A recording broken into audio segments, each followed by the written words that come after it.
What's the most inaccurate thing your child was ever taught in school? So my 10-year-old son Alex came home one afternoon looking completely confused. He's usually bouncing off the walls about space and planets. The kid's been obsessed since he was 5. We've spent countless nights out in the backyard with his telescope, naming constellations, watching meteor showers. He even has a signed book from Chris Hadfield, the astronaut. He knows his space facts inside and out. But that day, Alex sat at the kitchen table and quietly said, "Mom, my teacher told me the Great Wall of China is visible from space, with the naked eye."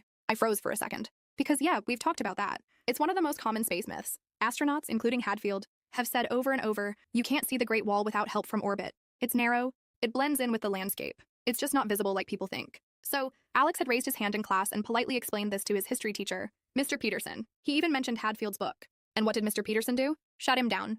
Told him, that's nonsense. It's in the textbook. I've been teaching this for 20 years. Your little astronaut book is wrong. Alex was crushed.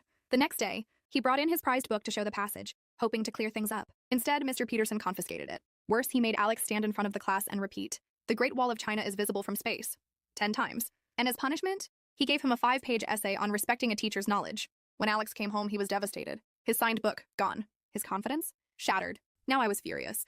I emailed Mr. Peterson, politely explaining the actual facts, asking for the book back. His reply, I don't need space facts from a parent. The curriculum says it's visible, so that's what I teach. And the principal? She called it a minor factual dispute and didn't want to challenge a tenured teacher. Well, I wasn't about to let it go. See, one of my old college roommates works for NASA's education program. I told her what happened, and she was horrified. 3 days later, I walked into Alex's classroom with her. Dr. Sarah Chen, NASA education specialist. Mr. Peterson looked annoyed until I introduced her. Dr. Chen asked if she could speak to the class. And really, who's going to say no to NASA? She pulled up actual astronaut photos, videos, and quotes. She explained that contrary to popular belief, the Great Wall is extremely hard to see from space. Even astronauts need zoom lenses. What's actually visible? Cities at night, big dams, major farmland, but not the wall. One girl nervously raised her hand and said, but Mr. Peterson told us it's in the textbook. Dr. Chen smiled and explained how textbooks can have outdated information. Then she held up their book and showed the publication date, 1985. By now, Mr. Peterson was visibly squirming. Then came the best part. The principal walked in just as Dr. Chen mentioned Alex's confiscated book. The principal shot Mr. Peterson a sharp look, and you guessed it, he reluctantly pulled the book out of his desk. Alex's face lit up when Dr. Chen not only handed it back, but added her own signature next to Chris Hadfield's. And just when you thought it couldn't get better, she surprised the class by connecting to a live video call with an astronaut on the ISS who confirmed everything.